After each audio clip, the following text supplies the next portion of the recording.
One man is being victimized by our own government. One man whom they fear, yet who millions love. One man who is willing to take the poison arrows of lawfare. One man whose voice has been taken away by a corrupt judge operating in a corrupt system. One man who has been ridiculed and insulted. One man who refused to back down. One man who refused to back down. One man who refused to back down. One man who stands between us and them. One man that wants to see America protected again. One man who wants to see America prosper again. One man who understands that a man is a man and a woman is a woman. One man who understands and protects the blessing of life. One man who wants to restore American exceptionalism. One man who once again wants to make America that shining city on a hill for all to see. A place where all the people of the world glowingly set their eyes upon. America. One man who unashamedly wants to make America great again. That one man is Donald Trump.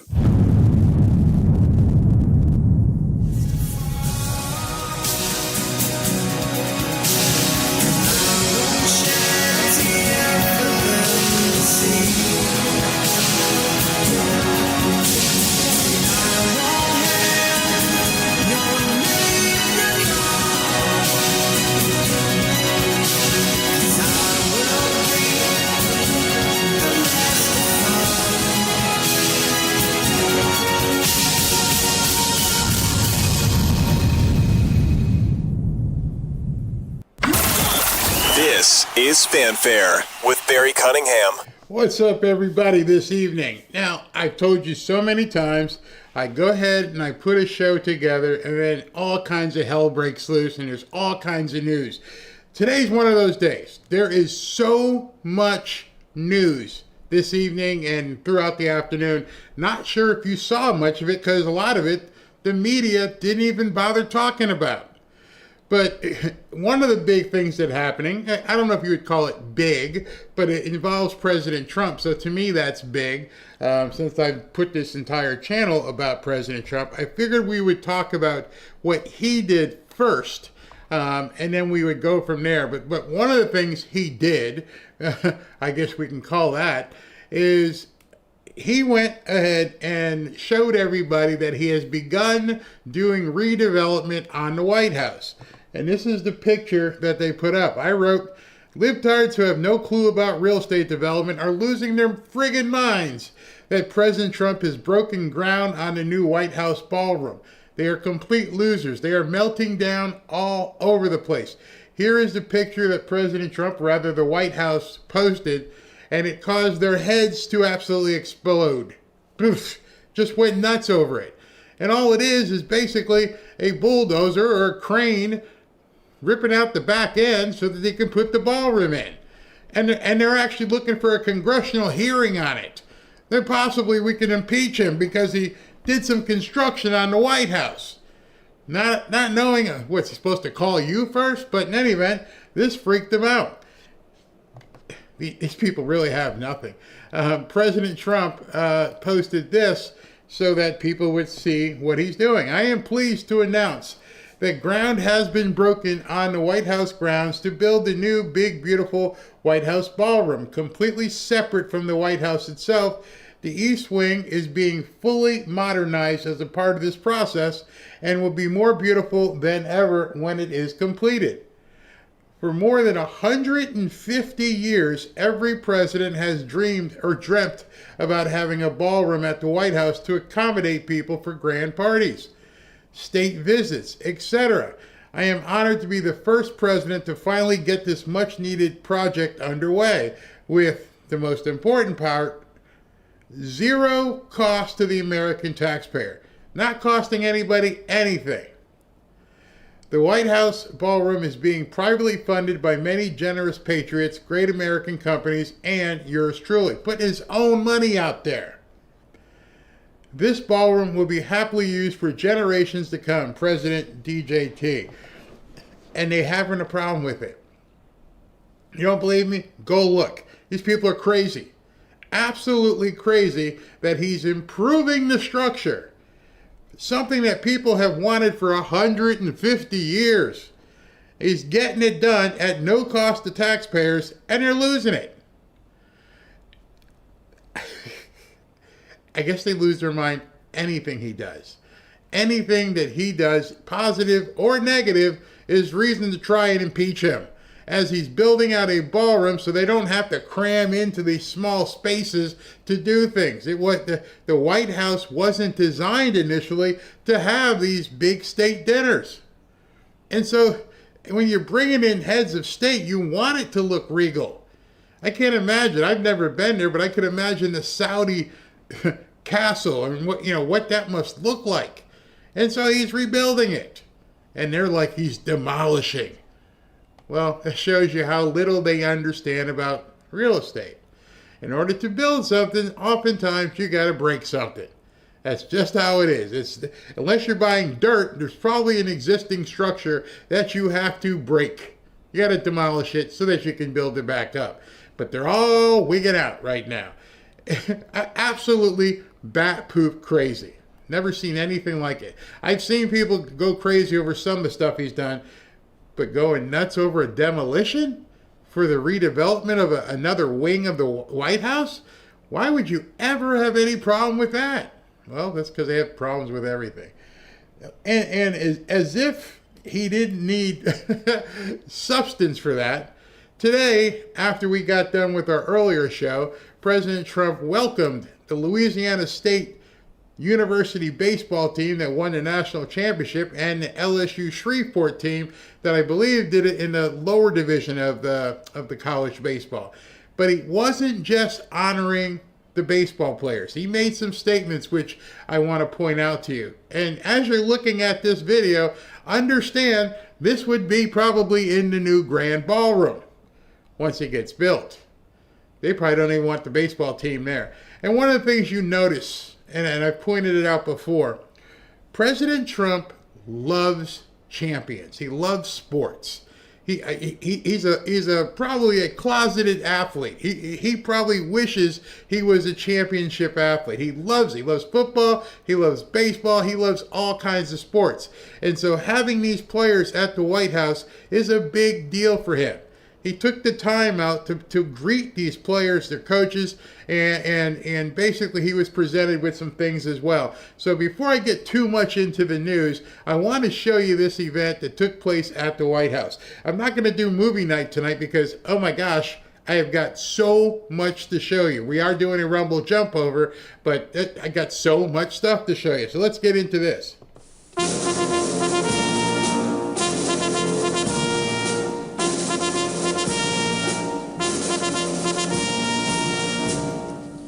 Ladies and gentlemen, the President of the United States, accompanied by LSU Tigers head coach Jay Johnson and LSU Shreveport Pilots head coach Brad Neffendorf.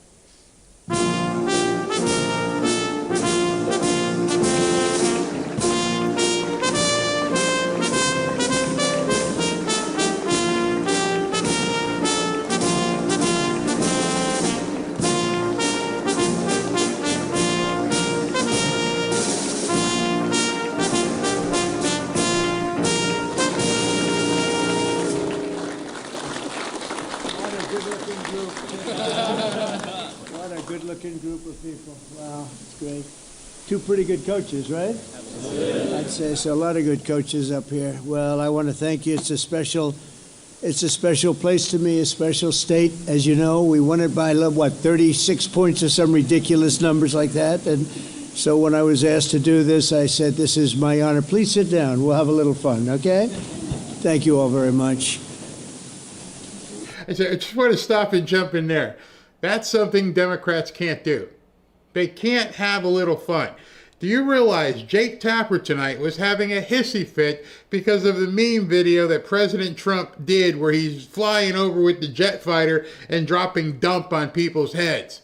And one of the panelists, finally I saw a panelist just sit back and cook. Dude, can you not just laugh? Why do you have to pretend like everything upsets you? The fact that this president just said, we're going to have some fun here. Have some fun. Follow his lead. Have fun. Great group of people. This place is crowded. You got a lot of fans. Who do you think is going to make it into the major leagues? Raise your hand if you think that. I guarantee a lot of them, when you hear about their records and their conquests. I want to just begin by saying that we're joined today, two collegiate championship baseball teams from the great state of Louisiana, two teams that were absolutely the top.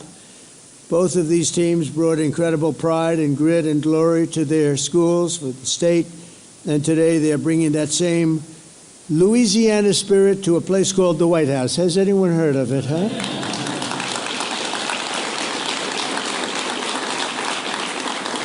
You know, we're building right behind us, we're building a ballroom. They've wanted a ballroom for 150 years. And I'm giving that honor to this wonderful place. I think we should do it. This was the ballroom, and this room holds 88 people, and the new one will hold 999 people, which is a difference. I say 999 because I didn't want to crack 1,000. I didn't want people to get concerned because that's getting big. But we're going to have we'll have the most beautiful ballroom in the country. It's going up, and for those that are interested, we got to get back to baseball. But you see the gold drapes? That's a knockout panel. We knock it in, you go, that comes out, and then you have essentially glass and exactly in the decor of the White House. I didn't know I'd be standing here right now, because right on the other side, you have a lot of construction going on, which you might hear periodically. But that's a knockout panel, and that goes right into the ballroom, and the ballroom's going to be beautiful. So you'll have drinks, cocktails, everything on this floor, and then they'll say, welcome to dinner. You walk into the ballroom, Mr. Senators, and you're going to see a ballroom the likes of which I don't think it'll be topped. It'll be the finest. So it's going to be a lot of fun. I just started. I'm like, only this guy. This one man, only President Trump, who could stop an event that he's at. He understands everybody losing their mind on X today and Facebook and all the different platforms. And he's like, by the way, see that back there? That's what you call a panel, blah, blah, blah. And most of the people in the press are like, what in the hell is he talking about? Because they have no idea. They have no idea that behind that yellow curtain is a giant hole. Right now there's probably plywood or something behind it, something safe. Obviously it's the White House, but that is a giant portal. That is going to be the portal to go into the new ballroom. And he let everybody know. So yeah, it's going to go right through here and everything else, which means he's right there trying to let the press know, I know what you guys are saying about me, but this is going to be fantastic. They got this little thing here where you all got to cram in, and when you walk through this portal, it's going to be a grandiose ballroom, better than, any Hilton. Probably it would rival Mar-a-Lago. And he took the time during this event to point it out. Absolute genius, and absolutely knows how to trigger these nuts. You guys having a problem with it? Watch this. I'm going to tell the world about it right now. And you might hear the construction. It's already ongoing. Loved it. Love that. And it just started today, so that's good luck. We want the same luck that they had and the same talent. But I'm thrilled to welcome the 2025 NCAA College World Series champions. That's pretty good. The Louisiana State University Tigers. So where are you guys?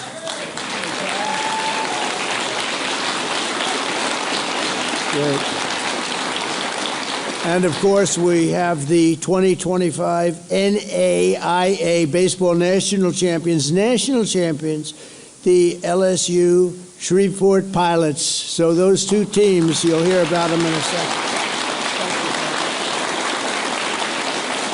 And I want to thank the Tigers head coach, Jay Johnson, who I just met. These are great coaches, who led the team to its second championship win in just 3 years, and also is the LSU Shreveport head coach, Brad Neffendorf, who is the College Baseball Foundation's 2025 Coach of the Year. Not bad.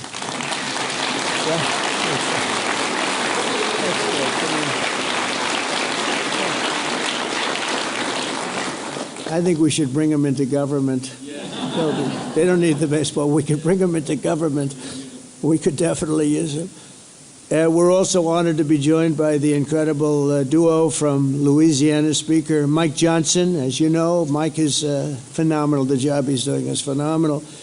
And House Majority Leader Steve Scalise, a very brave man, a very brave man. Hey, Steve. Hi, Steve. Two great guys. You know, Steve is very brave, though. He was badly hurt, and they put him at second base. Did you ever hear of Bobby Richardson? He had great depth. He had great range. He could go all over. He was with the Yankees for many years, and I don't know, he came from around your area, I think, Bobby Richardson. He was second baseman for the Yankees for many years. So he was known for unbelievable. He'd field balls at shortstop when they were hit. He was great.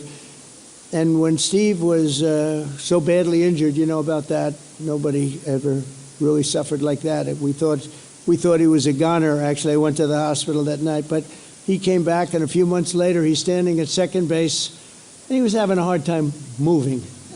I wouldn't say he had Bobby Richardson's range. Do you agree with that? And he was having a little bit of a hard time. He was coming at it. This was really a very bad experience for him. So he's standing in the stadium over here, the Washington Stadium, and a ball is smashed to him. The first pitch of the game, he's at second base, and he wasn't looking to be a hero. And he dropped to his knees, and he stopped it, and that was a hard hit. This happened from God.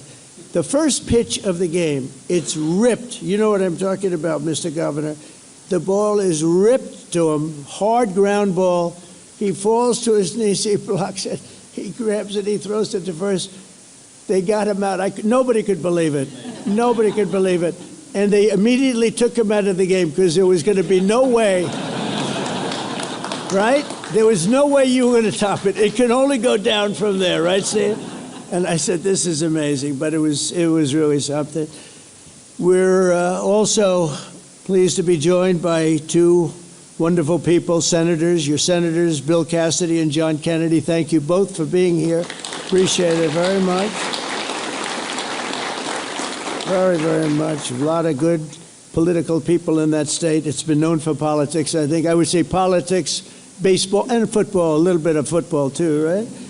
Representative Julia Letlow. Julia? Hi, Julia. How are you? Louisiana Governor Jeff Landry, who we had a lot of luck with, right? You won that campaign. It was beautiful. And his wife, Sharon. Thank you very much. Hi, Sharon. Nice to see you, Sharon. And all of the other Louisiana fans and politicians. You have so many political leaders. I want to just thank you all for being here. It's a great tribute to this team, to these two great teams. Very rare that you have two teams in one room. You might have them, but they're not from the same state. What is it with baseball? What is that, Coach? What do you figure that is? Just has it, right? Yeah. Pretty good. I tell you, it's pretty amazing. Two amazing seasons, two incredible teams to celebrate. So let's start with the Tigers, okay? Throughout their 2025 season, the LSU Tigers delivered some of the most electrifying moments in the history of college baseball and ended with a phenomenal record of 53 wins and just 15 losses. That's pretty good. I'd like to have that in the major leagues. You finished the year with an 8-game win streak and a 2-game series sweep against Coastal Carolina in the College World Series Finals to take the title. That's the 8th national baseball title in LSU history. That's amazing, actually. That's really great. Now, LSU's pitching staff was the best in the conference, leading the nation with 760 strikeouts. Cade Anderson was ranked college baseball's #1 player on the mound. I would like to represent him. I'm leaving the White House immediately.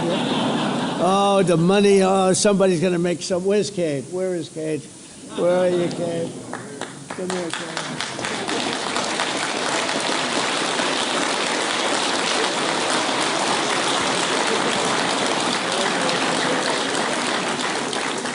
Boy, oh boy, would I like to be doing that, huh?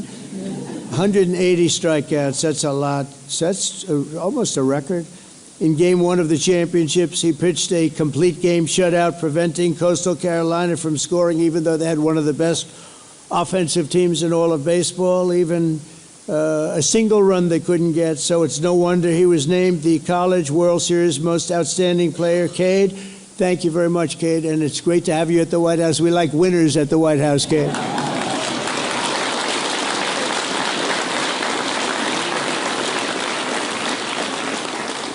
To advance to the regional championship, LSU faced Dallas Baptist, supposed to be a great team.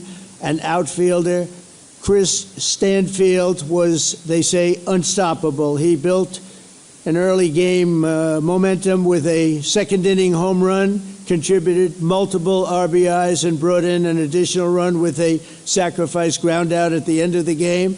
And you ended up winning the game, so I think your last sacrifice didn't matter too much because they won the game 12-0. That's not too bad. Where are you? Where are you? Well, look at this guy, huh?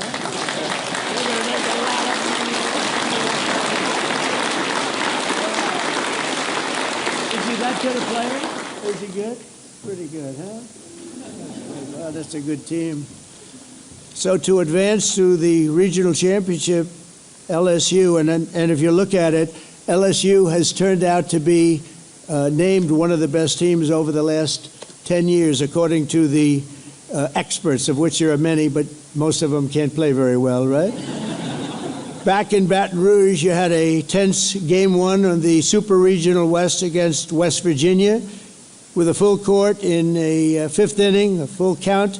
In the fifth inning, the bases were loaded, and sophomore shortstop Stephen Milam launched the ball deep over right center field, securing a grand slam and adding 4 runs to the numbers already up substantially. West Virginia began to mount a comeback in the 6th, but Josh Pearson smashed another grand slam over the wall, carrying the Tigers to victory. So, Josh, where are you? And where, let's see, Milam, where is Milam?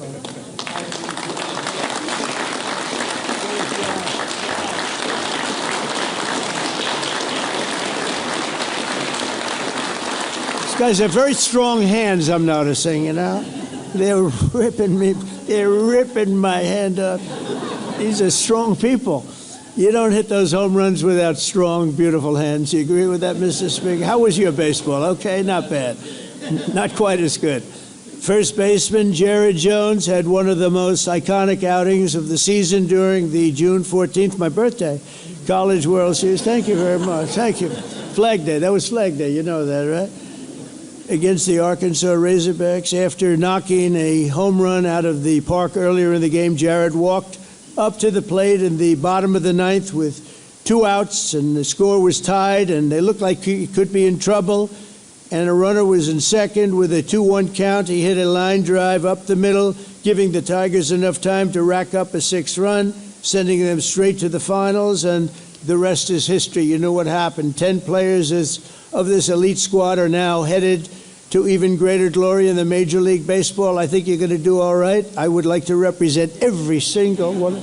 No, I mean, the team must be incredible. Cade Anderson was drafted by the Seattle Mariners, so I think, aren't they playing a big game tonight or something like that? Are you going to be watching that? Cade, I think so. You better be watching. I'm so busy I don't get to watch baseball too much. I did watch the other night, however. I turned on, and there happened to be a Japanese player who was not bad. He was one of the best pitchers I've ever seen, one of the best hitters I've ever seen, and that all makes for a nice contract. He's pretty good, right? Pretty amazing when you think. They say one of the best games ever played because you had pitching and hitting at this with the same guy. I just want to break in for a second. He's talking about Shohei Ohtani, who plays for the Los Angeles Dodgers. The guy is absolutely phenomenal. He's one of the best hitters in the league, and he's one of the best pitchers in the league. So President Trump, if you notice, he was reading the other stuff, the notes that are in front of him. when he started talking about, the Mariners playing and about Shohei Ohtani, he didn't need any of that. He had definitely watched that game.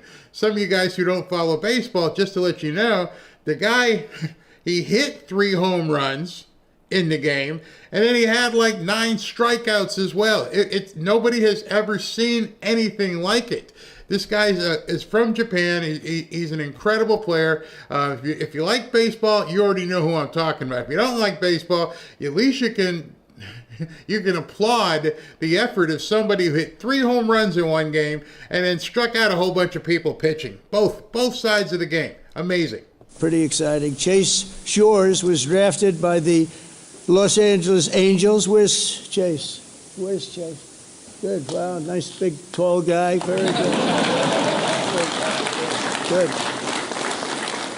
Anthony Ianson and Jacob Myers were drafted by the Boston Red Sox. Boy, you have good. Where is Anthony? Is Anthony here? Anthony right here? Good luck, huh? Good team. Good team. And Ethan Frey was drafted by the Houston Astros. It's another good team. They win a lot, right? Where is he? Where is that guy, huh? Good luck, huh? You feel confident? Feel good? Daniel Dickerson were drafted by the Milwaukee Brewers. Where's Daniel? Congratulations. Good luck, huh?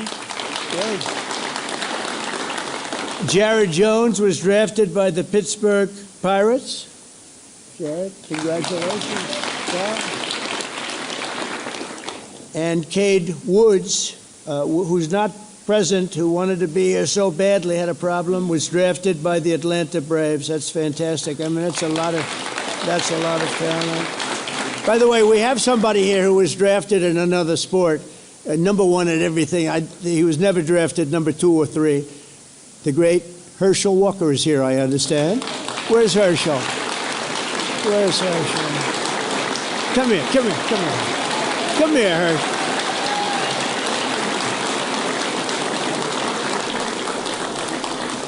I'm not sure that LSU loves this guy, but they do respect him. There's nobody like, come here. You want to say? Just to let you know who Herschel Walker is, he was the all-world amazing running back for the Georgia Bulldogs, which plays in the same conference as LSU. And President Trump has been good friends with Herschel for quite some time, all the way back during the USFL days. So that, it's been amazing that they have kept their friendship the entire time. The guy, I believe he was a Heisman Trophy winner, number 1 draft pick, just all-world at everything he ever did. A couple of words about baseball. Oh, and he was also on an Olympic bobsled team. I forgot about that. Go ahead. Hello, man. How you doing? I saw him sitting out there. I said, come on, Ernest. I absolutely love this president, but I didn't ask him to put me on the spot. But anyway, I just want to tell the players, continue to have that determination that you had in baseball carried throughout your life. Because things may get tough, but remember, you can always get up no matter whatever happens, gets up, and continue to fight, all right?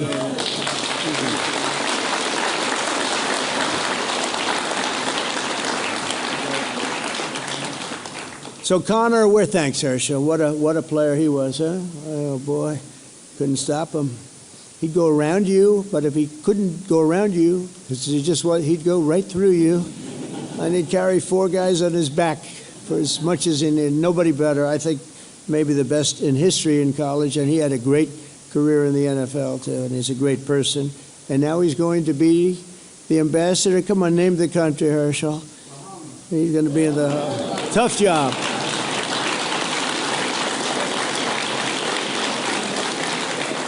That's a tough job, right? We'd like to have that job a little bit. We're leaving tonight. Connor Ware was drafted by the New York Mets. Connor, where are you, Connor? Boy, that's a hell of a team. And Luis Hernandez will be joining the Minnesota Twins organization. So I just want to congratulate Luis. Where are you, Luis? Congratulations. I've never seen a team with so many people being drafted into the major leagues. They cannot be a bad team. In fact, I think your record should have been better. That's a hell of a record. So we also have a second amazing team with a big win to celebrate today, the LSU Shreveport Pilots. This year, the Pilots became the first and only college baseball team in history to go a full season totally undefeated. You have... That's not bad. Well, I want these two teams to play. You want to do it? I'll do it. We'll get the stadium. I'll pay for it. What the hell? But you had an astounding record of 59 wins and no losses. What the hell is with that? It's in baseball. Normally you have like a little bad luck. You lose a game or two. That's pretty good. What do you have to say that he did a good job? Pretty darn good. He did a good job. Congratulations. You two great coaches, two great people, too. You also became the first team in the history of LSU Shreveport to bring home a national title. Head coach Brad Neffendorf deserves a special recognition. The Pilots have been in every NAIA national tournament over the past 2 decades. That's pretty amazing, but they never brought home the title until Brad came along. And so Coach of the Year and all of that stuff, these two coaches are unbelievable, the top of the line. And I'll be honest, I watch Major League Baseball and other sports, and they keep hiring the same coaches over and over again, right? They get fired, then they hire them again. I'd hire these two guys, but I don't want to take them away from your school, so I'm only kidding. Just pretend. I'll end up, you'll all leave, say, that was terrible. They'll both be hired. I'll tell you what, they do a great job, too. During the Red River Athletic Conference Awards, 14 members of the Pilots team received all conference team honors, and 6 players were selected Gold Glove team for excellent defense. I can imagine. Isaac Rodi was named Conference Pitcher of the Year for a crushing league with, think of this, a 12-0 record and 114 strikeouts. How about that? 12-0 is not bad. And Kobe Reeves, a left-handed pitcher, was honored as the conference's newcomer of the year. So where are you two guys? Whoops, you're over here. Right?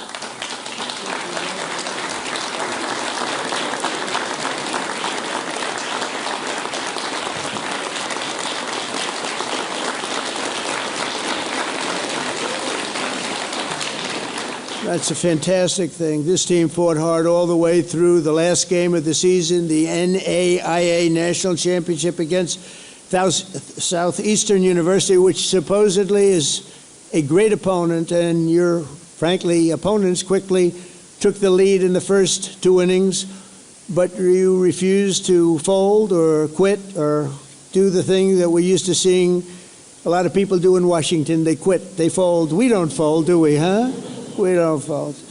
Jose Saloren, who is supposed to be a terrific prospect for the future, drove in 2, and Anthony Swenda scored on a wild pitch. In the next inning, the game was tied. Where's Anthony? Is he here? Anthony, good going. Come here, Anthony. Get over here.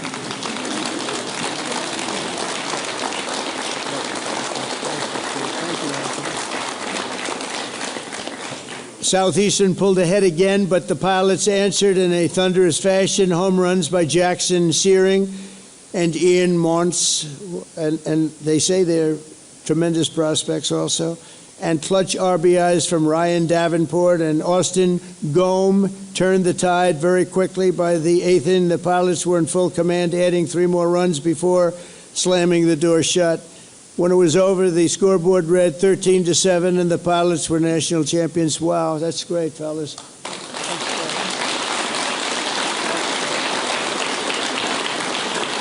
So together, how about the record of these two teams together? You put them together, you win. I think you win the World Series, period.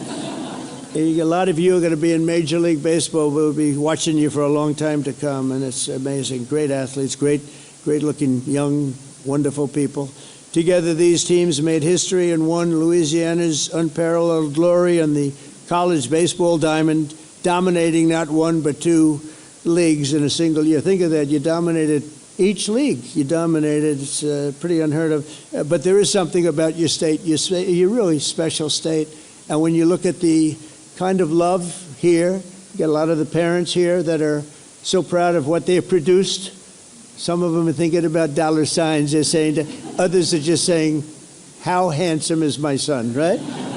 But regardless, I just think it's amazing. It's a great tribute to the state. And I want to introduce now, to say a few words, another winner. He's taken over a situation where we had a majority of 2. Nobody knows what a majority of 2. We actually had a couple of moments where we were a majority of 1 person. And I said, you know, and it was terrible that I said this, but I said it. I said, Speaker, we're 1 heart attack away from losing the majority, right? And the Speaker said, please, I don't want to think about that. But we hung in, right, Steve? We hung in and we got everything we wanted, the great, big, beautiful deal, the biggest ever produced. Think of it, with a majority of, I guess at that time we were like a majority of 4. And I had to make calls at 3 o'clock in the morning, 4 o'clock. You don't want to do this, fellas. Just keep playing baseball. It's more fun. I got a call from the Speaker, sir, we have 7 hard no's. And I'd say, that's not good. This was at 3 in the morning. We needed the vote by early in the morning. And I had to call people at 3 in the morning, 4 in the morning. I'd say, Jim, he'd say, you have my vote, sir. No, I thought he was a hard no. He just wanted me to call him. Then I'd call another one. Hi, Jack. It's 3:14 in the morning. Hi, Jack. Sir, you have my vote. Oh. So the hard no's turned out not to be that hard, John. They were just wanted me to call them, you know. They couldn't just raise their hand like they're supposed to. They wanted me to call. And we ended up winning, and it's the single biggest bill ever passed in the history of Congress, because we ultimately got the Senate too. And what we don't want to say is that it's actually so full of things. I mean, no tax on tips, no tax on Social Security, no tax on overtime, the biggest tax cut in history, the biggest deductions ever taken, job-producing deductions, $50 billion to rural hospitals. We took care of Medicaid, Medicare, we took care of everything. And we did something that people didn't know. We didn't know where we'd stand in a year or 2 years from now. So we put every single thing that we wanted in that bill for 4 years. So we don't need any more votes. All we want to do is have a vote of continuation. And it's the first time in history that a group has not voted for continuation. So they have what's called a Trump derangement problem. Have you heard about that problem? Because that's the only reason this could be possible. But I think we're doing very well. I think they're going to have no choice but to go along, because the country is setting records in every way, and people want it to continue that way. So we're hoping the Democrats become much less deranged, and that we will get the vote pretty soon. And I hear they're starting to feel that way too. They're starting to feel like they really have to do what's right for the country, and they will. But I want to just introduce Speaker of the House, Mike Johnson. He's fantastic. Thank you. Now, before Mike Johnson comes up, I wanted to, well, you saw it, so I don't have to explain it to you, but this guy takes every opportunity to tell you what's going on in the government, how he's winning, how they're being successful. Any chance he gets to go up in front of a microphone and cameras, he's reinforcing the message over and over and over. It must feel like, if you're on the left, you must be feeling browbeat, because he keeps letting you know what he's doing, how successful everything is, and he has to do it because the media won't talk about it. What I'm going to show you when we do the Rumble Jump Over is a couple things I'm pretty sure you didn't see on the national media today. It's a press conference with Kristi Noem, when she talks about all the successes with DHS. And then Judge Jeanine Pirro had a big bust in Washington that she finally got done, the people who beat up big balls. So we're going to take that. But right now, let's continue with this.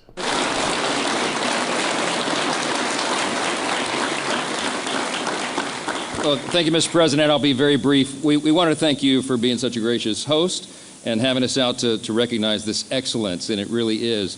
Louisiana's punching way above our weight limit, and this is the pride of the state right now. These guys behind me, they worked so hard, and they did it with class, Mr. President. They had grit and determination and integrity, and it's so good to see that pay off. And Louisiana's, as you said, a special state, filled with great people, great fan base. The parents are part of that. You have the Board of Supervisors and the board over the LSU system. And we recognize South and North Louisiana delivering these great titles, great championships. and it's really been something. And we want to thank you for your tremendous record and all you're doing right now. I mean, this president has not only reduced taxes, as we said, we've cut fraud, waste, and abuse out of government. He's solved the border crisis. He's solving the crime crisis. Oh, that's right. He's also resolving wars around the world, but he still takes time. That's right.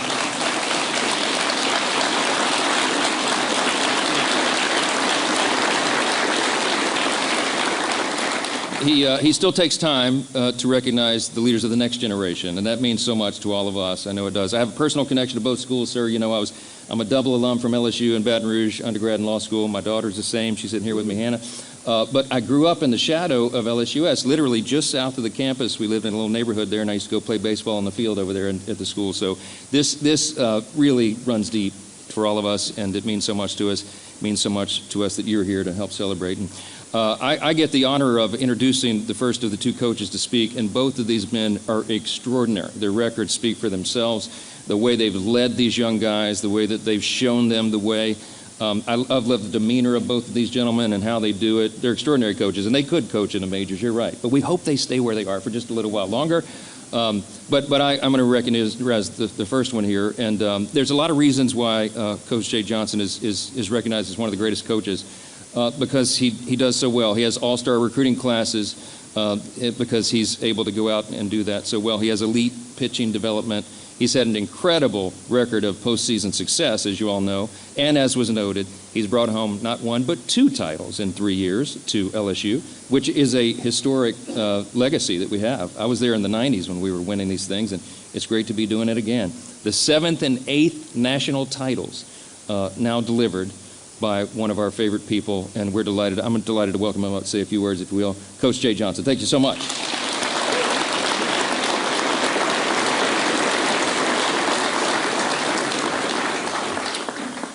Mr. President, thank you for having us in your home. I think the main thing I take away from you is work ethic, something we preach, and nobody works harder for America than you. So thank you for setting a good example.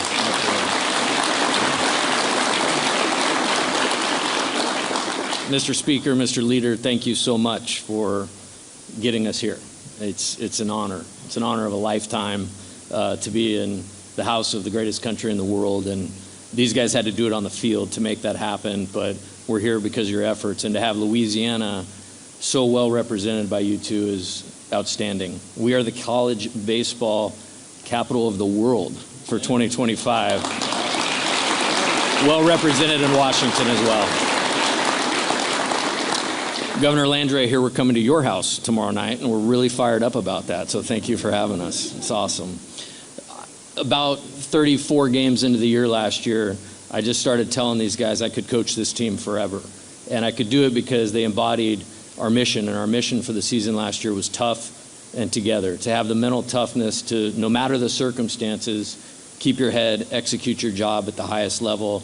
They were the best in the country at that. And then the togetherness. You heard about all the draft picks. All these guys have their entire lives and world in front of them, but they made it about winning. They made it about LSU, and they made it about the team.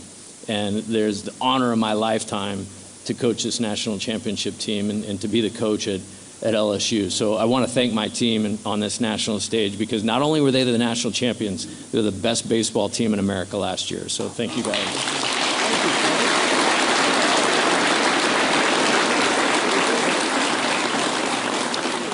So I thought we did well, but this man did pretty well at 59 and 0. So I'm going to turn it over to him. Coach Neffendorf, great job. And it's an honor to share the stage with you and your championship team as well.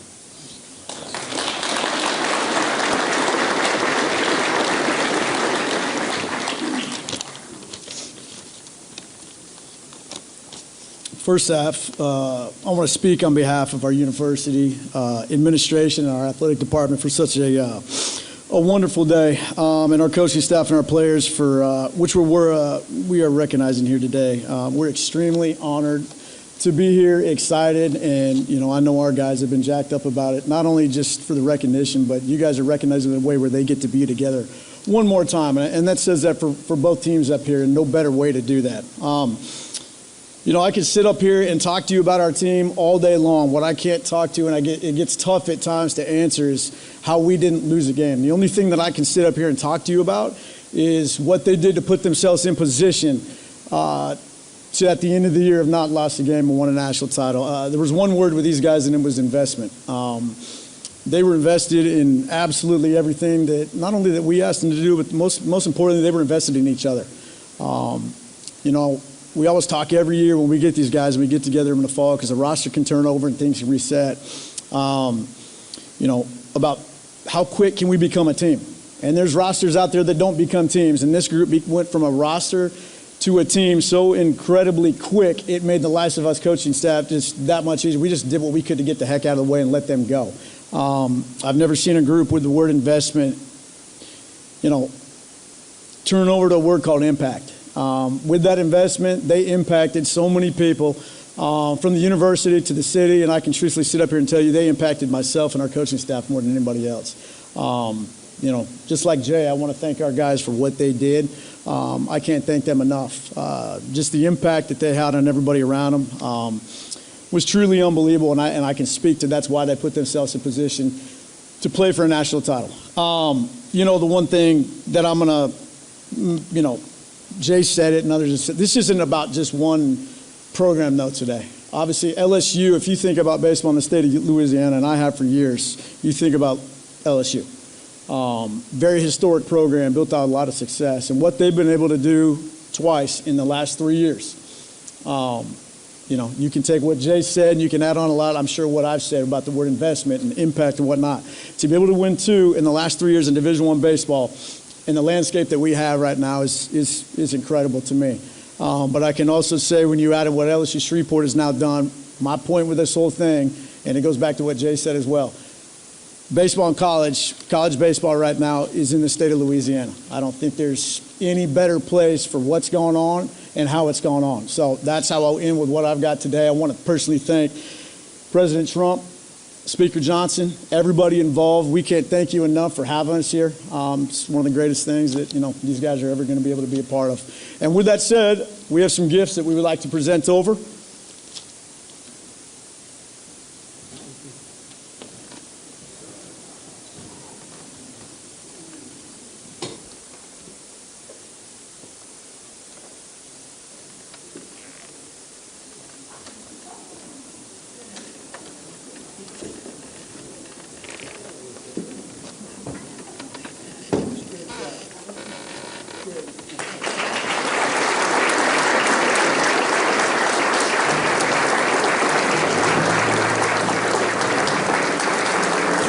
Let's take the bat away.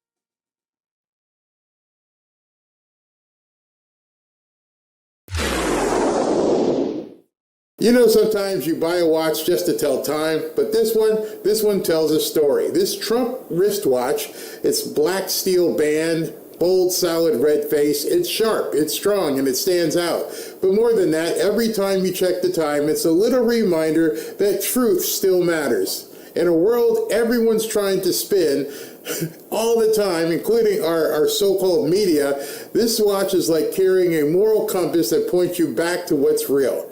And hey, let's be honest, it looks good as well. It honestly goes with everything. Dress it up or keep it casual. For some, it's a daily piece you'll wear proudly. For others, perhaps it's something you'll hold on to as a collector's item. A reminder of this moment in time that shall pass quickly. And what a time to be alive. Either way, it's not just a watch, it's a statement of what you believe in.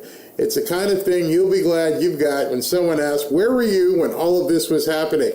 You can just point to your wristwatch and say, right here, keeping track. So yeah, sure, it tells time, but it also tells a story, one that represents the truth, and these days, that feels even more valuable and more important. Get yours today. On the screen, you see https://themagaaffers.com/berrywatch, or check the link in the description and below the video, and you'll get a nice discount just for being a Fanfare family member. Get it. I know some people might think it's a little bit expensive. I'm not trying to tell you to overextend yourself, but go to the MAGA, MAGAOFFERS.com/BarryWatch. Today's show is brought to you by Juvenon.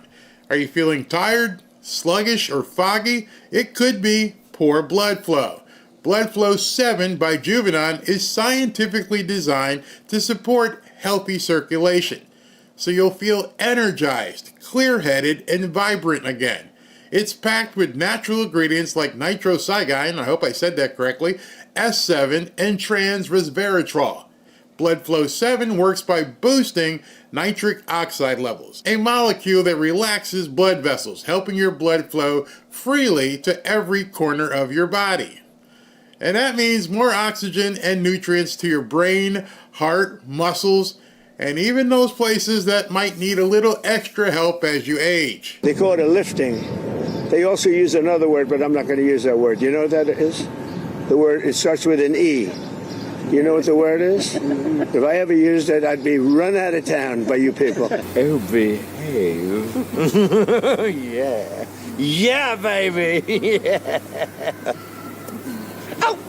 Let's talk about the fact that President Trump incited an erection. Explanation was not they didn't like Donald Trump. They said he participated in an erection. With just one dose a day, you can reclaim your stamina, support heart health, and improve overall vitality, all without any caffeine or stimulants. Try Blood Flow 7 today and feel the difference where it matters most, inside your veins. All right, so President Trump with the two colleges from Louisiana. I can't believe that one team went 59-0. I can't even imagine winning 59 straight games. How good you have to be to win 59 games in a row.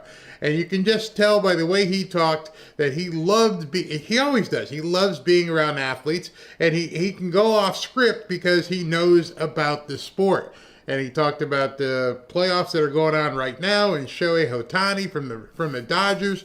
And it was so funny at the end they gave him a bat. I'm like, please don't give him a bat. Don't encourage him to act out the scene with in the Untouchables, which I don't think he will. But I just had a funny vision right there.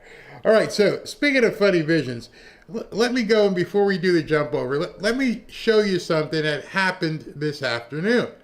This afternoon, the Court of Appeals. The Court of Appeals says that President Trump can indeed go into the cities with the National Guard.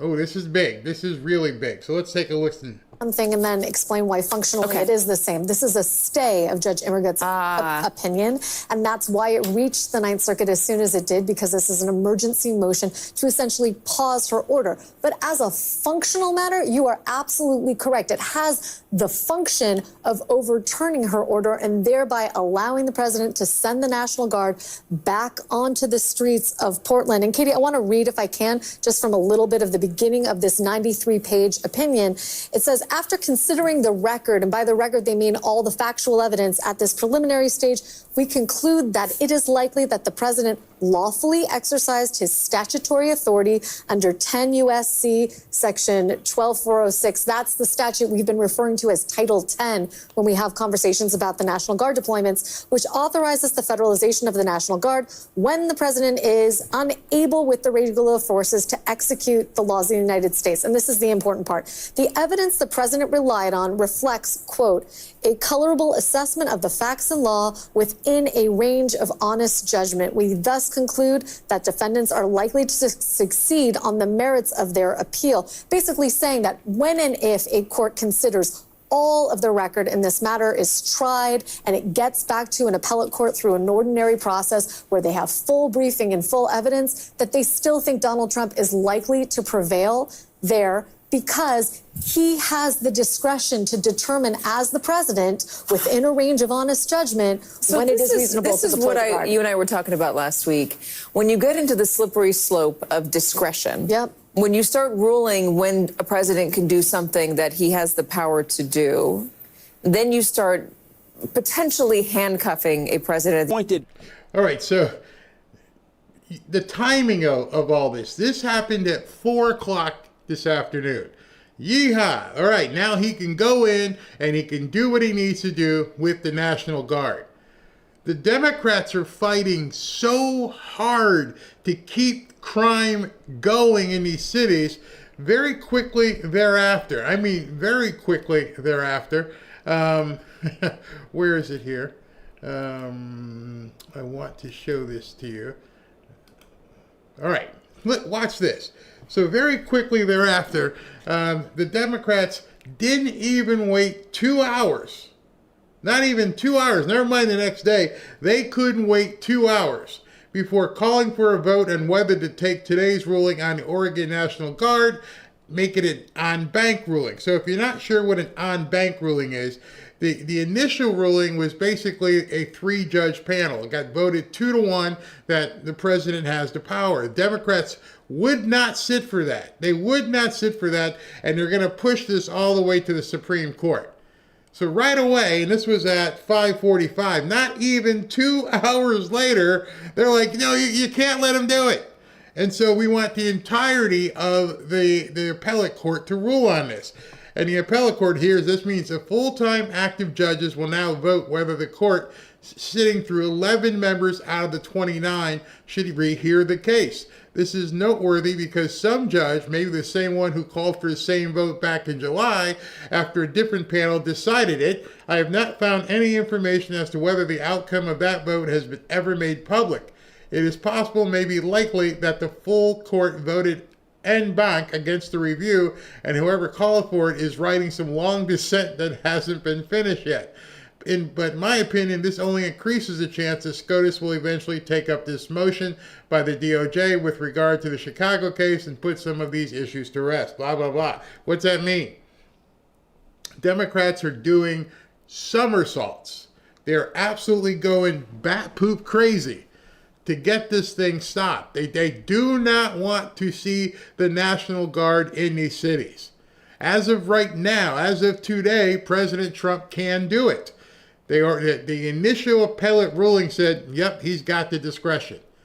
And as you heard them whining from MSNBC, and you're going to hear a second from CNN, they interject all kinds of things into what they would hope the ruling would be. Because they hope the ruling, takes into account emotions. And the initial review by the appellate court said, nah, don't really care what you think. Don't care how you feel about Trump. This is the law. And that's all that should be taken into account. But you've got these district court judges bending over backwards because their fee-fees are hurt. And it's absolutely insane. And so, who put this up here? Let me find the other one. So Pam Bondi came out, and she said today the Ninth Circuit found that POTUS has the right to deploy the National Guard to Portland, Oregon, where local leaders have failed to keep their citizens safe. This follows hard work by the Justice Department attorneys and helps reaffirm a simple truth. President Trump is the commander-in-chief. Duh! I don't know how you argue that. We will continue fighting and winning in court to defend President Trump's agenda. Again, to the naysayers about Pam Bondi, stick it. Don't want to hear it. I'm over it because she keeps winning over and over and over. And now these people are trying to fight it, and they're going to bring it back to court. Now, I want you to hear what the people at CNN had to say, because this is kind of funny. By him in his first term. So it was all about the law, all about the facts, and her decision was, hey, you can't do it. This court didn't say you can't do it on any factual ruling, but said, hey, we have to defer to the president, and unless the president's patently wrong and you can't substitute your own judgment, the judge didn't do that. Nor should she, or he, whoever it was at that time. They're wanting, as you're listening to this, understand that what these people want is for people to interject their emotional fee-fees. Please tell him he's a dictator or fascist or Nazi or something, but you can't let him just do this just because it's the law. The law is not enough. You see, but they're realizing what this means. If this stands, they're done. It's over. That's why I said today could be the day. Today, indeed, could be the day that we just saw President Trump take this to another level. And here's why. This decision, although it was about Portland, would also be about Chicago and Boston. That's how big this decision is. This is why they're fighting tooth and nail, because if this stands, they're done. It's my argument. I'm sure I've been redundant about it. The judge held a hearing, and at the hearing said, administration, what you're doing is untethered, said the judge, not me, to the reality on the ground. So it's concerning to me because I like decisions that are predicated upon facts and the law. Did you hear that? I like decisions that are predicated on facts and the law. They should be one. The law is it. The four corners of the pages of the law, that should be what dictates this. Not your facts, not my facts, not Joe's facts. The law. The interpretation of the four corners of the law. They don't want that because they know what this means. And not predicated upon procedural issues that, I mean, certainly in this instance, give the president. Those pesky procedural issues, those things that they shouldn't get in the way. They shouldn't get in the way of my facts. Yeah, unfortunately, that's not how it works. And broad discretionary authority. Joey, we only have a couple seconds. How do you see this playing out? Really, we only have a couple seconds. How do you see this playing out for the National Guard in cities? I think that what we're going to see is National Guard everywhere and anywhere that the administration, in its discretion, believes that they should go, whether or not the facts justify it. That's, to me, what this decision says. That's going to get a lot of attention. Yeah, it's going to get a lot of attention. And again, he goes, they're going to have broad discretion to go anywhere in the country they want to, despite what the facts may say. Whose facts? This is it. This is why I put up that picture, today is the day. Because now we're at that point where now they're trying to get a full en banc, meaning the full court, to take a look at this. If the full court says yes, game over. If the full court says no, then it's going to drop right into the Supreme Court. And then once it gets in the Supreme Court, it's pretty much cut and dry. We're almost, if we're not there right now, we are almost at the 12th hour for the Democrats. This would be the takeout punch. Once this thing, and if it goes back past I'm telling you, if the original court, or not original, but if the appellate court comes together as a group and says, yeah, we're going to let this stand, he can do what he wants, the Democrats will then appeal it to the Supreme Court, where they won't have a chance. And so today, which probably not a lot of people are talking about, that puts a nail in the coffin. Now we just got to figure out, can we hammer this shut? This is so important because, and you notice what President Trump said earlier, I'm going into San Francisco. What did he know? Well, he probably knew, hey, the law stands firm. I have the authority. I'm going. Yeah, these district court judges are trying to get in the way. They're trying to be midges and no-see-ums right now. But in the end, there is no way for them to stop him. He truly has become unstoppable. Now, watch what they do. As the lady from CNN just said, oh, that's going to be pretty bad. Yeah, be ready, because it's about to get crazy.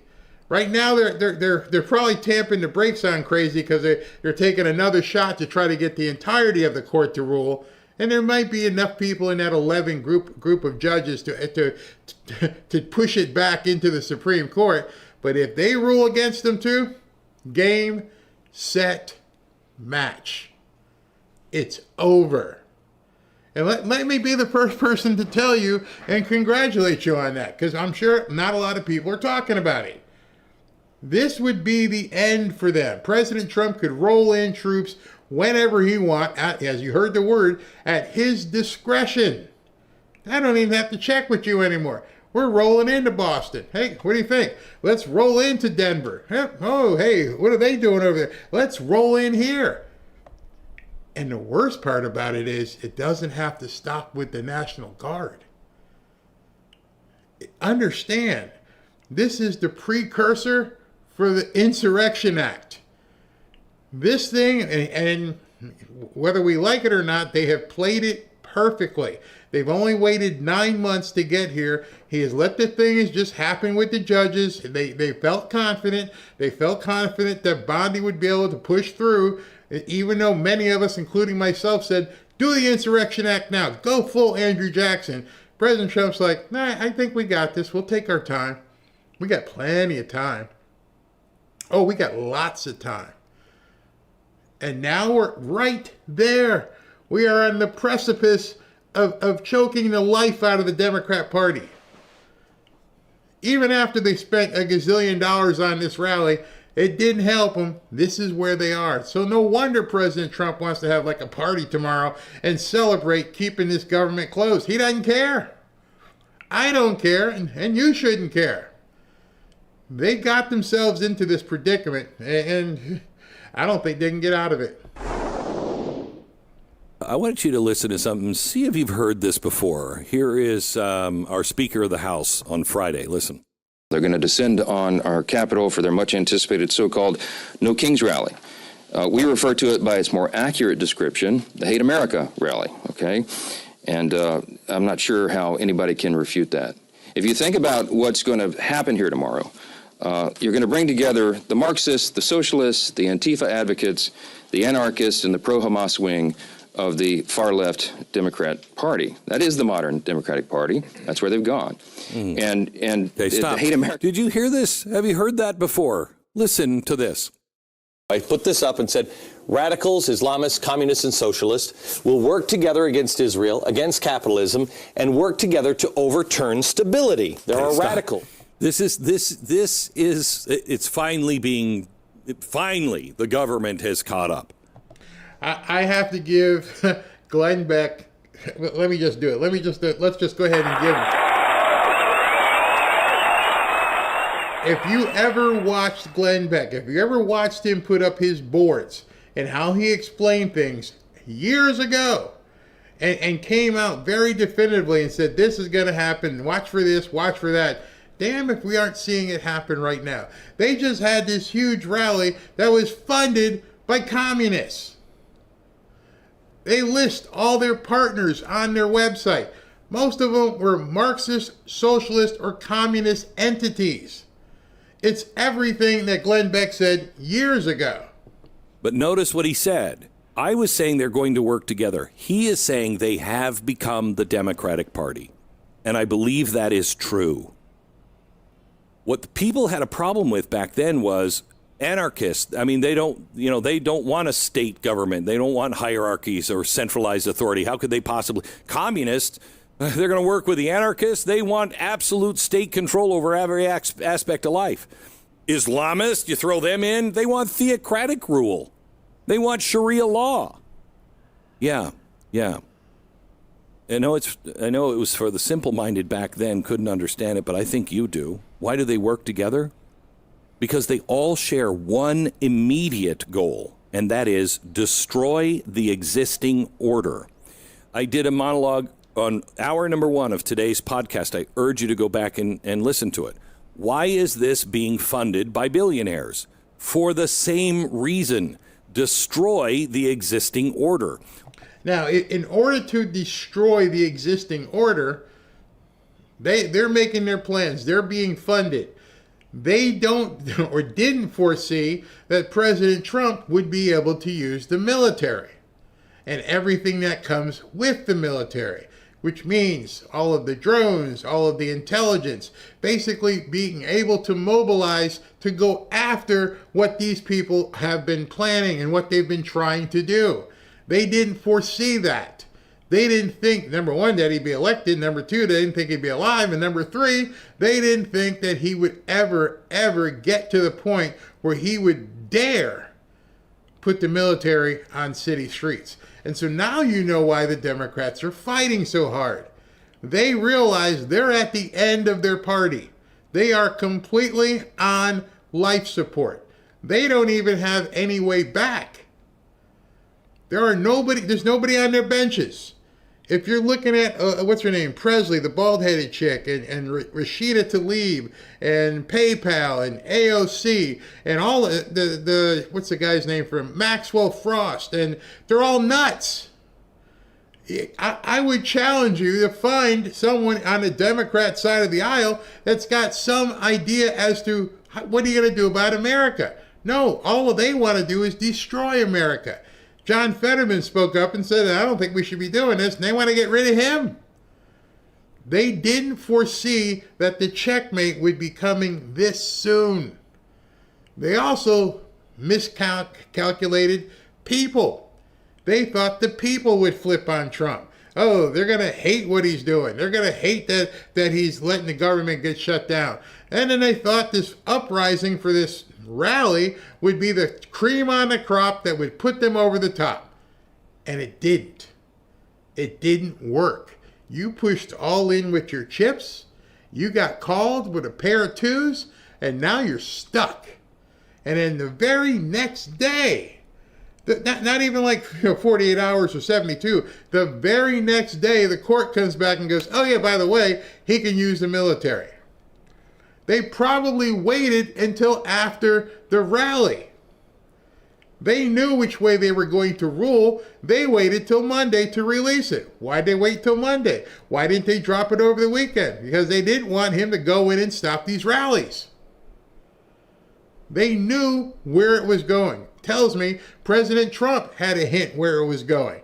And now they're trying to stop it any way, by any means possible. Let's appeal to another court. Doesn't matter. It's coming. All of them think they will win in the end, okay? They know they can't achieve their utopia without first tearing down the system that they hate, capitalism, Constitution, Western civilization, whatever it is. And once the system is down, that's when real chaos begins. That's when they turn on each other. But in the meantime, the enemy of my enemy is my friend. So how do you measure are we moving towards tyranny or not? Yeah, first thing, forget the labels, okay? Are constitutional norms being eroded or bypassed? Do you even know what those constitutional norms are? Are voices being silenced? Is my side saying, yes, we should silence voices? Is it being done by the state and or by private actors working hand in glove with the state? If so, you have a sign of fascism. Are businesses punished for political beliefs? Is a bank saying you can't do business with us because of your political belief? If so, you're on the road to fascism. Are loans being denied by ideology? Are laws enforced against political enemies but ignored for political allies? That's a big one for both sides. Are public-private partnerships being weaponized to shape behavior or restrict liberty? If the answer is yes, even if people are saying we're doing it for your own safety or for equity or for democracy, liberty is in danger. When they're enforcing the law, like arresting drug traffickers or gang members or those people who are entering the country illegally, that's not fascism. Now, see, again, you may not have seen, which I'm going to follow up in the jump over, what happened today. See, many of you may not realize everything that's been going on in terms of the law and the law enforcement and what President Trump and his whole administration have been doing, much to the chagrin of the Democrats and the media. They won't report on it because they don't want people to know what's happening. It's what sovereign nations do to remain free. What is fascism is when the government decides which laws to enforce based on politics or race, when it punishes thought, when it merges with corporate power to control the people. Not sure if you guys are aware of this, and I'll let you know. Many times you've heard me talk and other people talk about, quote, the 10 days of darkness. Well, I woke up this morning and I thought the 10 days began today. How many of you know that a good chunk of the internet still isn't working? I didn't know if I would be able to do shows today. It all depends on which node you were connected to. AWS, which is Amazon Web Services, which basically drives most of the internet, unexpectedly went down. People couldn't check their email. People couldn't log into bank accounts. People couldn't do transfers of money. People's credit cards were getting declined. Debit cards were getting declined. And there was nothing you could do. Now, if that didn't scare you, it shouldn't scare you. You should become educated. That's how close we are to everything going haywire. What would have happened if that switch got either broken or turned off on purpose and you couldn't do anything? You couldn't go to buy gas. You couldn't buy food. The stores couldn't ring up cash. We're in a very, very perilous time right now. You cannot at all let your guard down. You better make sure you have food. You better make sure you have gas. You better make sure you have cash. And if you, in addition to cash, that's why I've been pushing gold and silver so much. That's why here in Florida, they made gold and silver currency. You can buy stuff with it. Be very, very careful for the next however long period of time. When you're looking at, an lack of a better word, an enemy that has no chance, there is nothing they can do. There's literally no options for them. That's when things get really, really scary. You see, up until this point, up until today, basically, they always had options. There was something else we could do. And that ruling came down at 4 o'clock, and I'm like, okay, today's the day. And then, of course, because who would have thought that in 2 hours they would run and try to get it thrown out? That told me, they know. They know if this doesn't get thrown out, they're in deep poop. President Trump has already rolled troops up to Portland. Hey, stop me. I already got it. I'm running. There's nothing they can do. And I really want you to think about this because it sounds like hyperbole. When you're saying that the other side can't do anything, well, number one, they're not even in session. So there's definitely nothing they can do. Just imagine that right now. Whatever they could probably try to muster up, they can't because they're not even in session. That's why they keep screaming, come back to the table, negotiate with us. No, we're good. We're really good right now. We're about to just exterminate you. Please come to the table. Be men and come back and talk. No, I got nothing to say to you. In fact, I'm going to have a soiree tomorrow and congratulate everybody for not coming back to the table. I don't think enough people in America have realized they're done. It would take the hailest of Hail Marys to revive this party, and I don't think President Trump is going to allow them to get revived. Stay out. I don't care. Don't come back. Doesn't matter. As much as Mike Johnson and John Thune say, all they got to do is come back and sign a continuing resolution. Watch what happens. Let's see if that deal is still on the table in the next couple days. Because if this watch for it, it took 2 hours for them to appeal. What happens tomorrow if it's in 2 hours, the rest of the court says, you know what, not touching it, Trump can do what he wants. If that happens with the same swiftness that their appeal did, if tomorrow the court says, no, we're not touching this, roll the tanks, bro. Go for it. What do you think's going to happen? They're not in session. There's nothing. Can you imagine? Yeah, I know many of you played sports. You just saw some baseball players. I played football. You watch football games. You ever been in a position where you absolutely can't do anything?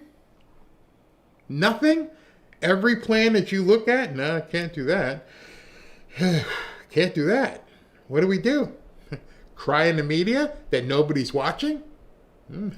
You're done. That's also what authoritarians do. When you say no king, what does that even mean? No king. I bet they can't even tell you what that means. They can't. Well, I mean, somebody's going against the Constitution. King doesn't care about a Constitution. The king is appointed by God. And so he has complete control of the land, of of the dukes and the earls. He hands out favors. He makes all of the decisions. That's what a king is. I'm sorry, Donald Trump does not fit authoritarian. He does not fit fascist. He does not fit Islamist or communist. And he doesn't fit king. Wouldn't it be funny? Wouldn't it be funny if they begin to realize that the king that they were afraid of, they crowned? And what do I mean by that is, Trump couldn't do this on his own. He had to have help. The Democrats decided to break bad and say, we're not signing this, and we're going to shut down the government, which then essentially gave him king-like powers. They did it to themselves. And unfortunately for them, a lot of people who were stuck in these enclaves of Chicago and Baltimore and Minnesota, they're starting to emerge. And they're like, wait a second, this feels good. This feels safe. Again, this adds to their nightmare. Those protests, they just don't hit the same way that they used to. They don't anymore. Why? Because we peep game. These Democrats, we now see what y'all used to do and how we used to fall for it. So now when you do it, it doesn't work. We've already peeped game. National Guards ain't doing nothing wrong. Ain't nobody coming out really complaining about the National Guards. What citizen in D.C. really has a problem with that? All I've been seeing actually are people in D.C. talking about how much they love the change, no crime. Who doesn't want crime to stop? I found this video like, this dude, I'm sipping on my gin and juice here in my backyard, chilling, or maybe I'm at the park. I couldn't do this a couple weeks ago. I don't know who you guys are talking to, but I'm going to let you know we're all about this. Notice they don't do men on the street stuff. They don't go in and talk to the people who actually live in these neighborhoods. Even Don Lemon tried to go talk to some people. He was brave enough to try, and they're like, no, it's fine. We like this. All of their pillars are falling and collapsing at the same time. They're losing the black vote, and they're watching it disappear right in front of them as people begin to emerge and enjoy life. Huh? Come on, man. Y'all on some other shit. Seriously. At this point, if you can't see the clear difference between who's for you and who isn't, I don't know what to tell you. Maybe you don't want to see. Maybe you don't want to see. That's how I'm seeing it at this point. I mean, what happened to we were all going back to slavery, y'all? What happened to that? Weren't we all going to be shackled up? Weren't we supposed to be in war? What happened to all this? They make these false claims that are based off of fear that never ever show up.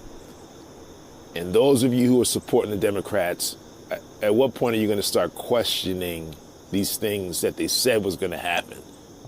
Now. Right now. Just as people around the internet are watching him sip his gin and juice and look like he's half baked right there after a couple blunts. Like, dude, life is good. I'm liking life. I'm sitting here out on this porch and I don't have to worry about ducking bullets. Life is good. When are people going to start realizing it? Now. As they collectively are out on porches and barbecues and saying, hey man, hey, where are you at? I'm in Chicago, I'm ducking bullets. Hey man, you should see what it's like here in Washington. Down here in DC, we're partying, man. Y'all can go outside at night? Yeah, we go outside, walk around, go to the park, go play basketball again. And there ain't no craziness going on? Nope. I said it this afternoon. I think too many people take for granted the life they live and realize there are entire populations who can't do it. And I'm not even talking financially. If you decided you want to lace on a pair of sneakers and go play basketball at the park, more than likely, I would say you're probably safe doing so. These people can't even go down to the bodega. They gotta look around and see who's peeping in the alleys. And now they're realizing life for the first time. Like, wait a second, I thought you told me I was going to be in chains. I thought you told me Trump was going to do this. He's going to take my money. He's going to do... None of it has happened. As much as they've been going blah, blah, blah, blah, blah on television and doing all their stump speeches, too many people are emerging and walking out and going, we're not part of this Truman Show anymore. You guys have seen the movie The Truman Show, where everything about this guy's life was choreographed to make him think he was living the life he was living. And then one day he runs into the wall and he realizes everything that he's been living is a complete lie. It's been choreographed. We were made to stay in the hood. Now you ain't got to stay in the hood no more. That never happened.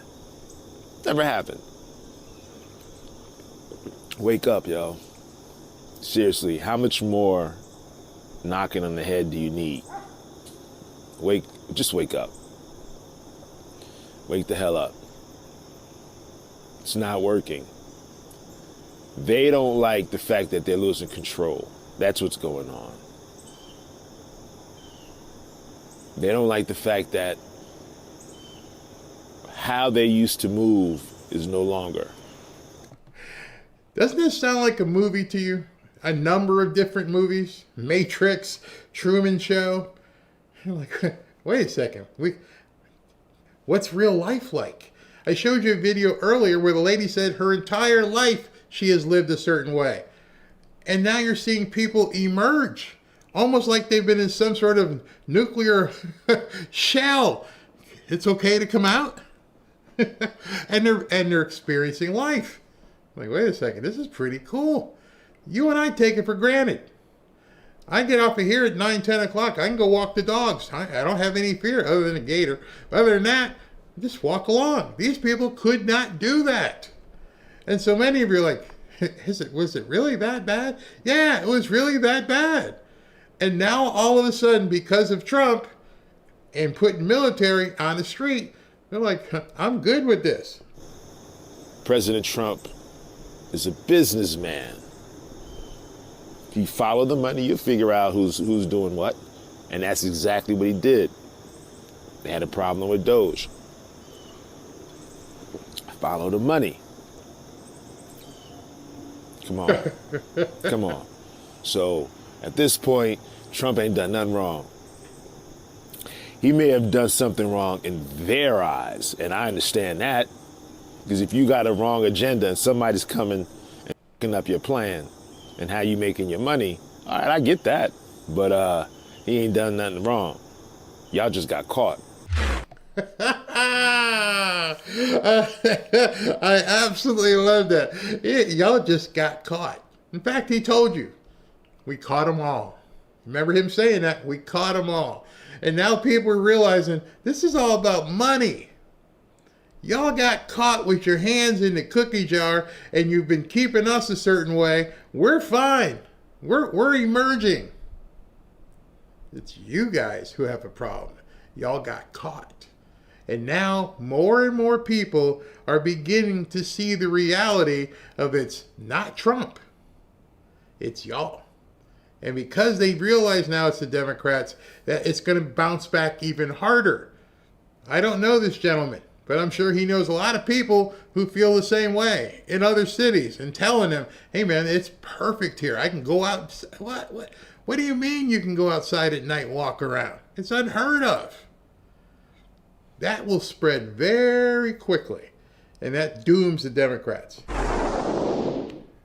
About Donald Trump shutdowns, net approval rating, we're talking 20 days into it. In 2018/2019, Donald Trump's net approval rating was already falling.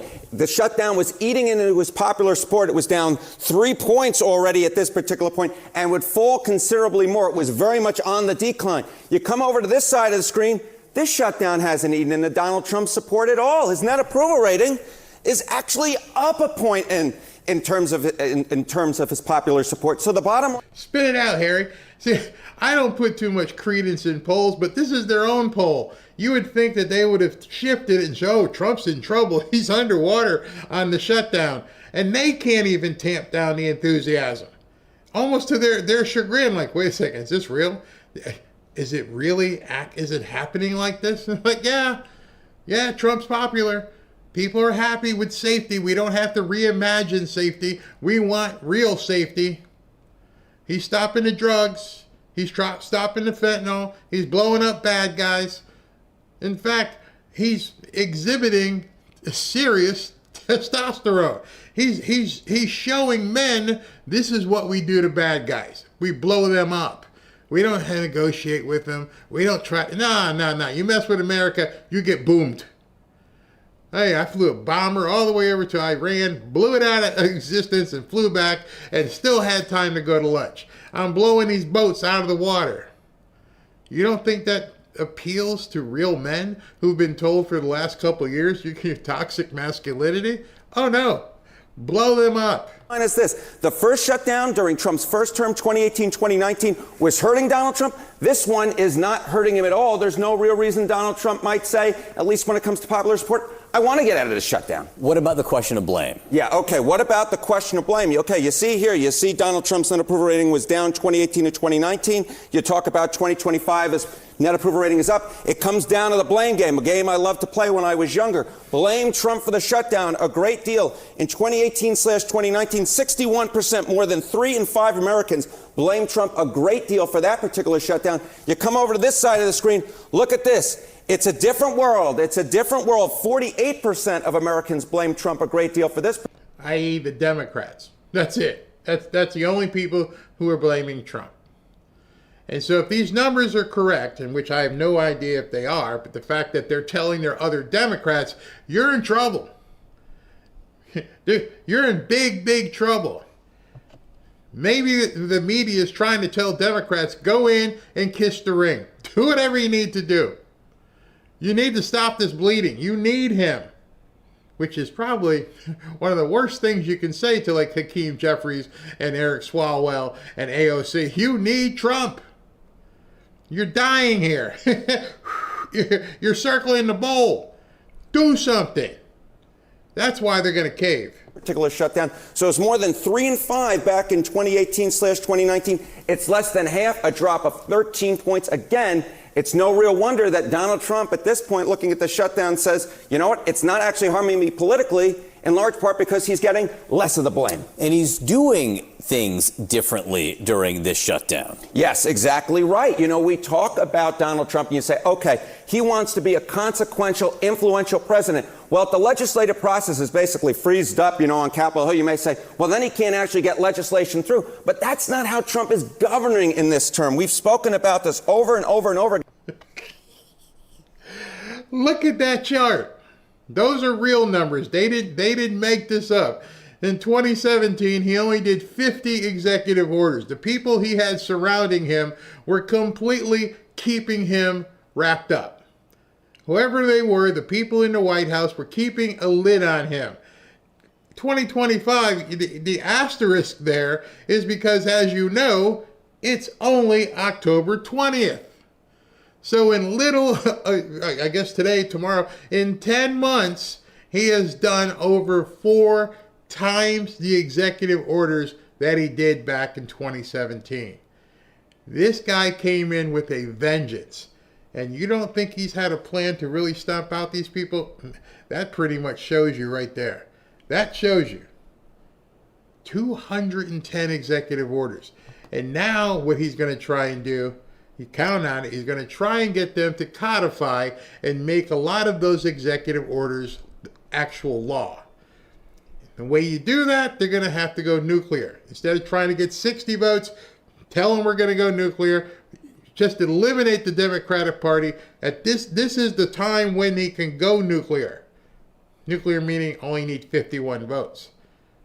Plus all the redistricting. They're done. They're absolutely done. And then if he gets voter ID, no wonder these people are absolutely freaking out. They should be. They deserve to be freaking out. All right, so we're going to do a jump over after this and have a little bit of fun with some music. But before that, let me go ahead and check Super Chats because it's crazy. But before I do Super Chats, let me get a few of your comments. I haven't talked to you guys. Tania says Trump is for sure the GOAT. Let's see here. Lori says Trump has the greatest team ever assembled, for sure. Michael. Hey, Michael. How you doing?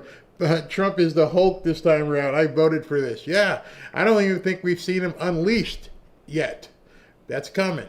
That's what I've been worried about, the GOP not getting them codified. That's coming. I believe that. Remember, it's only 9 months in. So they got plenty of time. SB is texting me here. Let me see if I'm missing anything. I didn't jump over yet, so we're still here. Oh, yeah, I got to pull this up. Thank you, SB. There's a story here that SB just sent me. That is really, really important. Right here, boom. D.C. Attorney General, National Guard staying through summer of 2026. So they've extended it in Washington, D.C. Why? Because politically it's a good thing. People are probably telling them, hey, we like this. Brian Schwab's new court filing claims that 2,500 troops plan to occupy D.C. for nearly 2 years. The deployment supposedly ends with America 250 celebrations. Schwab argues Trump's using military as federal police force in violation of the Posse Comitatus Act. His lawsuit calls the deployment unlawful domestic law enforcement. The White House hadn't said when troops will leave. DC's most aggressive legal action against Trump continues with Friday's hearing on a preliminary injunction. Military presence becoming permanent fixture in the Capitol. Yes, that is what's going to happen. Now he's hoping that he can get his thing approved before they do the appellate court. They're panicking. All they have is, please, can some district judge stop him? That's it. That's all they have at this point. Oh, wow. I think you're right, Pizzo. I think Washington, D.C. as a capital should always have a military presence. Exactly. Let's see here. Safety and tourism. You know, SV, you know what you just said there? Safety and tourism. You know what you said there? You said money. You see, I'm pretty sure Muriel Bowser, as much as a lefty as she is, she's been talking to restaurants and hotels, and we're making money. Don't mess this up. This is good. and that changes a lot of minds very quickly when the hotels make money and the restaurants make money and the Uber drivers and it doesn't work. You know, the millionaires and billionaires. Well, the millionaires and billionaires open up businesses. Wow. It's all falling apart and they can't do anything about it. You gotta love it. Sue, all they can do is hope that they can sue, keep suing. The first song of the Rumble Jump Over, I'm going to kind of make fun of the Democrats in terms of their running to file lawsuits and all that kind of craziness. All right, let me put up the window here and we can do this. And then we'll jump over and I'm going to take some of you guys way back. Some of you are going to like, I haven't heard this in a long time. That's what we're going to do. Hold on. Let me just adjust the window here. And we're good. All right. Let me move SB's thing. Let me move that. And if you guys want to start making your way over to Rumble, there is the link so you can jump over there. All right. So, Fakovsky. Feels like Blue Montag. Chapo, President Trump should nominate Hillary as ambassador to Haiti. That would be funny. Fikowski again, construction is good for the soul. Absolutely. If you think I'm lying, go look. These people were absolutely losing it. I mean, absolutely losing it that he was demolishing the back half of the White House. Fazul, looks like the Democrats used all their coupons. Indeed. Starfleet Tech. Martial law is when the military takes temporary control. Martial law isn't real law. It's common spelling mistake, sometimes confused with U.S. Marshals. Redeem Patriots for the Bibles. Thank you very much. And Reverend Kirkendall. People in cities who want Trump help should organize. I agree with that. They should organize themselves and absolutely get ready for what's coming. All right, so those of you who have been here before, you know what happens next. I push the break. The break plays, and when we awaken, we will be on Rumble. It won't be on YouTube anymore, so you need to go over there if you want to see the rest of the show. I will talk to you in 90 seconds plus music. And what happened? That button didn't work. That means that button is not programmed correctly, which means I've got to find the music. Where is it? Is it not here? Hold on. Let me get to it. Why did that not work? Did I delete the video? Maybe I did. All right, so I'll play this one for about 90 seconds. Here we go.